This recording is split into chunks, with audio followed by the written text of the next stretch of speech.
విగ్రహాలకు అర్పించిన వాటిని తినవచ్చా? ఈ ప్రశ్న కూడా బాగానే ఉంది.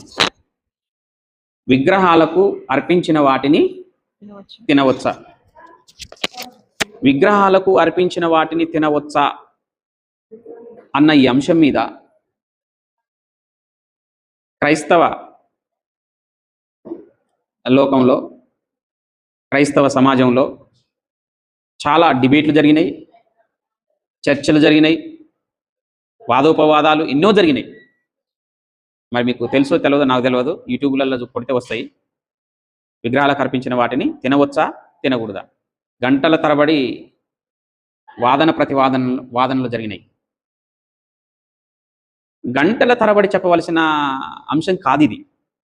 విగ్రహాలకు అర్పించిన వాటిని తినొచ్చా తినకూడదా అని గంటలు తరబడి చర్చించవలసిన అంశం ఏమిది కాదు. ఇది చాలా సున్నితమైనటువంటి అంశం. అర్థమైందా? ఇది బైబిల్లో దేవుడు దీన్ని న్యూట్రల్గా ఉంచాడు. న్యూట్రల్గా ఉంచినటువంటి దాన్ని న్యూట్రల్గానే ఉండాలి. అందుకనే పెద్దలు ఒక స్లోగన్ చెప్పారు, wear the Bible speaks we speak, wear the Bible is silent we silent. Bible ఎక్కడ మాట్లాడుతుందో అక్కడ మాట్లాడాలి, ఎక్కడ మౌనంగా ఉంటుందో అక్కడ మనం మౌనంగా ఉండాలి. ఇప్పుడు బైబిల్ విగ్రహాలకు అర్పించిన వాటిని తినమని చెప్పిందా? కొంతమంది ఎస్ తినొచ్చు ఏం కాదని అంటారు, ఇంకొంతమంది తినొద్దు అని అంటారు. తినొచ్చు అని ఒకరు, తినకూడదని ఒకరు. వీళ్ళు అన్యులు గారు, పాస్టర్లే. అర్థమైనా? తినొచ్చు అని ఒక వర్గం పాస్టర్లు, తినకూడదని మరొక వర్గం పాస్టర్లు. వీళ్ళకి మళ్ళీ దీని మీద ఏంటి డిబేట్లు, చర్చలు. ఫైనల్గా ఏం చేస్తుంది? ఈయన వెర్షన్ విందే, వాని వెర్షన్ వాడిది, ఎవరిది వాళ్ళు కొట్టుకుని వెళ్ళిపోతారు. అంత పడంతరానికి చర్చ అవసరం? మీరు చూడండి, డిబేట్లు చూడండి, విగ్రహాలకు అర్పించిన వాటిని తినొచ్చా తినకూడదు అన్న దాని మీద ఏమి తేల్చరు. అర్థమైందా? ఎందుకు తేల్చరు? ఎందుకంటే బైబిల్ ఆ విషయంలో కొన్ని సున్నితమైనటువంటి అంశాలను దేవుడు వాటికి ఎస్ చెప్పలే, నో చెప్పలే. తినమని ఖచ్చితంగా చెప్పలేదు, తినొద్దు అని ఖచ్చితంగా చెప్పలేదు. నువ్వేం చెప్తావు? దాన్ని దేవుడు ఏం చేశాడంటే నీ మనస్సాక్షికి వదిలేశాడు. అర్థమైందా? నీ మనస్సాక్షికి వదిలేశాడు దాన్ని. మనస్సాక్షికి వదిలేసిన దాన్ని నువ్వు తినొద్దని ఎట్లా చెప్తావు? తినమని ఎట్లా చెప్తావు? చెప్తే ప్రాబ్లం అవుతుంది కదా. ఇప్పుడు మనకు తెలిసినంత వరకు అయితే చూడండి, కొన్ని వాక్యాలు చూద్దాము. కొరింథీయులకు రాసిన మొదటి పత్రిక 8వ అధ్యాయం 4వ వచనంలో అక్కడ విగ్రహం గురించి ఉంటుంది. విగ్రహము ఫస్ట్ ఒట్టిది. అక్కడ ఏమన్నా ఉందా అంటే ఏమీ లేదు. విగ్రహంలో ఏమన్నా ఉందా అంటే ఏమీ లేదు, అది ఒట్టిదే. గుర్తుపెట్టుకోండి. అందులో ఏమన్నా ఉంటుందా అంటే అందులో ఏమీ ఉండదు, అది ఒట్టిదే. అర్థమైందా? కానీ ఆదిమ సంఘము ఒక నిర్ణయం చేసింది. ఏం చేసింది? అపోస్తల కార్యం చూడండి ఒకసారి. అపోస్తల కార్యం 15వ అధ్యాయం 28, 29 వచనాలు చదవండి. అది అపోస్తల కార్యం 15వ అధ్యాయం. ఇక చూడండి, ఇక్కడ ఈ కాంటెక్స్ట్ 19 నుంచి ఉంది. ఈ ప్యాసేజ్ 19 నుంచి చదివితే మీకు అర్థమవుతుంది. 19 నుంచి ఏముంది? అన్యజనులలో నుండి దేవుని వైపు తిరుగుతున్న వారిని మనం కష్టపెట్టక విగ్రహ సంబంధమైన అపవిత్రతను, జారత్వమును, గొంతు పిసికి చంపిన దానిని, రక్తమును విసర్జించుటకు వారికి పత్రిక వ్రాసి పంపవాలనని నా అభిప్రాయం. ఆదిమ సంఘం ఒక అన్యజనులలో నుండి క్రిస్టియానిటీలోనికి వచ్చిన వారికి ఒక సమస్య ఎదురైంది అక్కడ. ఆ సమస్యకు యెరూషలేము సంఘము ఒక తీర్మానం చేసింది. ఏం తీర్మానం చేసిందంటే ఏవేవి తినొద్దంట? 28వ వచనంలో కంక్లూజన్ చెప్తున్నాడు. విగ్రహములకు అర్పించిన వాటిని, రక్తమును, గొంతు పిసికి చంపిన దానిని, జారత్వమును విసర్జింపవలెను. ఈ ఆవశ్యమైన వాటి కంటే ఎక్కువైన ఏ భారమును మీ మీద మోపకూడదని పరిశుద్ధాత్మకును మాకును తోచెను. అంటే ఏంటేంటిది విసర్జించాలంట? అందులో ఒకటి ఏంటంటే విగ్రహములకు అర్పించిన వాటిని తినవని ఆదిమ సంఘం నిర్ణయించిందా, తినొద్దని నిర్ణయించిందా? తినొద్దు, విసర్జించాలి అని నిర్ణయించింది. అందులో అపోస్తలుడైన పౌలు ఉన్నాడా అంటే ఉన్నాడు. అర్థమైందా? ఉన్నాడంటే ఏంది? ఉన్నాడు. మరలా అపోస్తలుడైన పౌలు ఇక్కడ ఏం రాస్తున్నాడు? రోమా పత్రికలో 14వ అధ్యాయంలో ఏమంటున్నాడమ్మా? 14వ అధ్యాయం రెండో వచనం, ఒకడు సమస్తమును తినవచ్చునని నమ్ముచున్నాడు, మరి ఒకడు బలహీనుడై కూరగాయలనే తినుచున్నాడు. తినువాడు తినని వానిని తృణీకరింపకూడదు, తినని వాడు తినువానికి తీర్పు తీర్చకూడదు. ఇద్దరికి ఇక్కడ ఇచ్చాడు. ఏమన్నాడు? తినువాని గురించి ఇచ్చిండు, తినని వాని గురించి ఇచ్చిండు. వీనికి వాడు తీర్పు తీర్చుకోకూడదు, వాడు వీనికి. అంటే దీని అర్థం ఏంటి? ఒక సమస్తాన్ని తింటుండు, ఒక సమస్తాన్ని తినకూడదు, అన్ని తినకూడదు అని ఇంకొకటి అంటున్నాడు. అర్థమైందా? 14 వచనం చూడండి. సహజంగా ఏదియు నిషిద్ధము కాదని నేను ప్రభువైన యేసునందు రూఢిగా, అయితే ఏదైనాను నిషిద్ధమని ఎంచుకొని వానికి అది. చూసావా? అక్కడేం ఆదిమ సంఘం నిర్ణయించింది? విగ్రహాలకు అర్పించిన వాటిని తినొద్దన్నది. ఇక్కడేం చెప్తున్నాడు? సహజంగా ఏదియు నిషిద్ధమైనది కాదు. ఎందుకంటే ప్రార్థన చేసుకొని తింటే అంతా కూడా పవిత్రమే. ఒకవేళ ఎవరైనా నిషిద్ధం అని ఎంచితే, నిషిద్ధం అని ఎంచినోనికి అది నిషిద్ధం, ఇది నిషిద్ధము కాదు అని ఎంచినోనికి అది నిషిద్ధము కాదు. అర్థమైందా? 20 వచనం చూడండి. భోజనము నిమిత్తము దేవుని పనిని పాడు చేయకుడి, సమస్త పదార్థములు పవిత్రములే గాని అనుమానముతో తినువానికి అది దోషము. దేంతో తినువానికి? అనుమానముతో తినువానికి. అర్థమైందా? 23వ వచనం, అనుమానించువాడు తినిన ఎడల విశ్వాసము లేకుండా తినును గనుక దోషి అని తీర్పు. అంటే ఇప్పుడు ఏమర్థమవుతుంది? ఇంకొక మాట చూపిస్తా, అది చూసినాక నేను ఒక మాట చెప్పి ముగిస్తా. కొరింథీయులకు రాసిన పత్రిక 10వ అధ్యాయం తీయండి. తీసారా? కొరింథీయులకు రాసిన పత్రిక 10వ అధ్యాయం 23వ వచనం చదవండి. ఇక్కడ చెప్తున్నాడు, అన్ని విషయాల్లో ఎందు నాకు స్వాతంత్రం ఉంది, కానీ నేను అన్నిటిని వినియోగించుకోవట్లేదు. ఎందుకంటే సంఘ క్షేమాభివృద్ధి కోసం కొన్నిటిని నేను వినియోగించుకోవడం లేదు అంటున్నాడు. అదేంది? అది ఒకటి, అందులో ఒకటి భోజనం.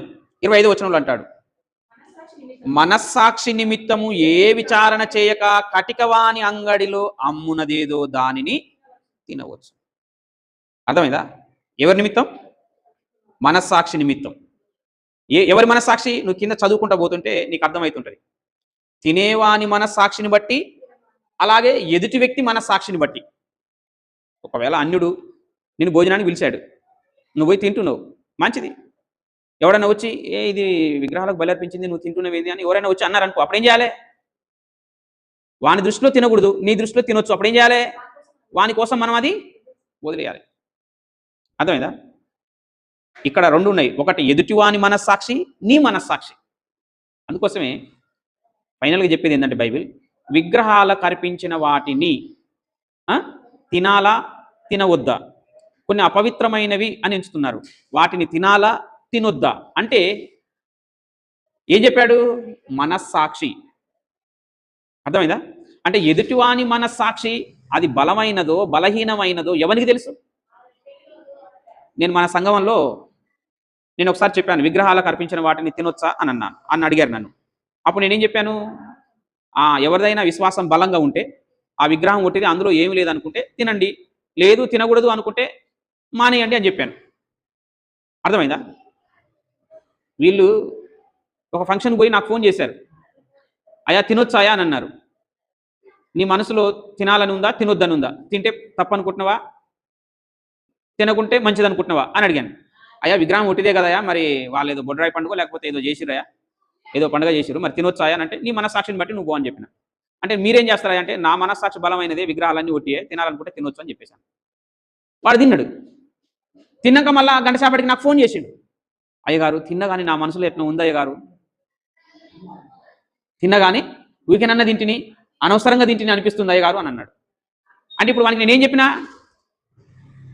అంటే, ఒక వ్యక్తికి కానీ, విశ్వాసులకు కానీ, సంఘానికి కానీ, సమాజానికి కానీ తినవని చెప్పకూడదు, తినొద్దని చెప్పకూడదు. నీ మనస్సాక్షి ఏం చెప్తే అది జై, that is the answer, Bible answer. అర్థమైందా?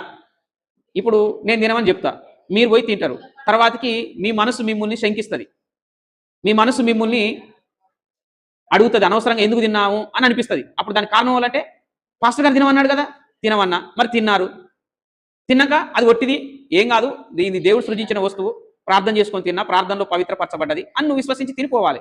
మళ్ళీ క్వశ్చనింగ్ ఎందుకు, మళ్ళీ డౌట్ ఎందుకు, అనుమానం ఎందుకు, మనసు శంకించడం ఎందుకు? అంటే మీరు పైకేమో విశ్వాసంలో బలవంతులాగా ఉన్నారు,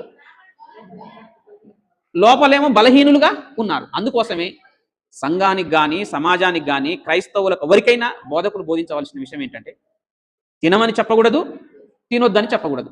మీ మనస్సాక్షి ఏది చెప్పితే అది చేయండి అని చెప్పాలి. తినమని చెప్పినా తప్పైపోతావు, తినొద్దని చెప్పినా తప్పైపోతావు. ఏం చెప్పాలి? నీ మనస్సాక్షి ఏం చెప్పితే అది చెయ్యి అని చెప్పాలి. That is the answer, Bible answer. Okay, వచ్చిందా? ఇంకేమైనా ఉన్నాయా?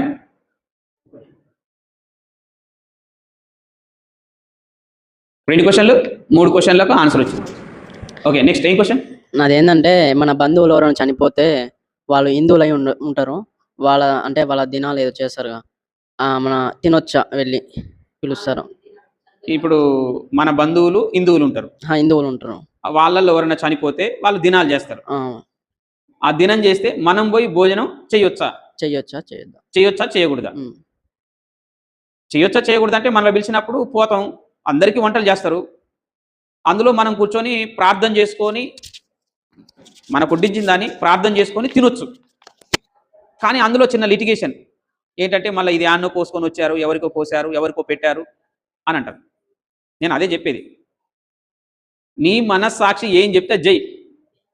ఇప్పుడు నేను తినమని చెప్తే నువ్వు పోయినాక తింటావు, తిన్నాక ఆడవాడు చెప్తాడు, అయ్యా ఇది ఆడ కోసుకొని వచ్చారా, పానం పోయిన కాడ కోసిరాయా, ఆయన పెట్టిరాయా, ఆ దేవతకు పెట్టారు, ఈ దేవతకు పెట్టిరాయా, ఆ దేవత కాడ కోసుకొని వచ్చారా అని చెప్తాడు.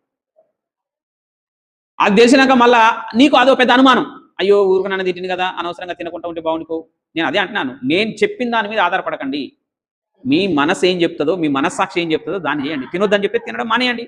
ఇది ఒట్టిదే కదా, ఈ కూరగాయలు నా పరలోకపు తండ్రి సృష్టించాడు నా కోసం, ఈ జంతువు, ఈ గొర్రెపోతు మేకపోతు నా పరలోకపు తండ్రి నా కోసం కలగజేశాడు అని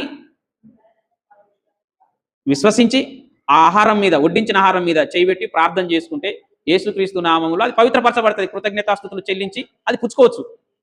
లేదు నేను విగ్రహాలకు అర్పించింది తినను అనుకుంటే, ఎవరికో ఏ విగ్రహం కాను వధించి తీసుకొచ్చి ఇక్కడ ఈ ఫంక్షన్లో కూర్చోరు నేను తినను అనుకుంటే తినడం మానేయి. అలాగనుకుంటే హోటల్లో కూడా తినొద్దు, హోటల్లో కూడా అయ్యే. అర్థమైందా? నువ్వు హోటల్కి పోతావు, కౌంటర్ కాడ ఏముంటాయి వెనకాల మొత్తం లక్ష్మమ్మరి బొమ్మ, ఆ బొమ్మలు, చాలా బొమ్మలు ఉంటాయి. ఆడికి పూజ చేస్తారు. ఫస్ట్ ఆ వంట గదిలోకి పోయి అవన్నీ తీసి మొత్తం చేస్తారు. అగరబత్తులు తీసుకొని మొత్తం వంట గదిలోనికి పోతారు, అవి ఇంకేమేమో చేస్తుంటారు. అర్థమైందా? ఆకులో ఆ విగ్రహాలకు అన్నం పెట్టిన తర్వాత హోటల్లో వడ్డిస్తారు. మరి నువ్వు ఎట్లా తింటావు హోటల్లో? అర్థమైందా? సో అందుకోసం ఏమన్నానంటే, నీ మనస్సాక్షి నిమిత్తం ప్రార్థన చేసుకొని కృతజ్ఞతాస్తుతులు చెల్లించి తింటే ఏది నిషేధింపదగినది కాదు. ఒకవేళ అయినా నీకు మనసు ఒప్పకపోతే మానేయి. అందుకోసమే విగ్రహాలకు అర్పించిన వాటిని తినవని పాస్టర్ చెప్పినా తప్పైపోతుంది, తినకూడదని చెప్పినా తప్పైపోతుంది. నీ మనస్సాక్షి ఏం చెప్తుందో అది చెయ్యి. అర్థమైందా? ఓకే.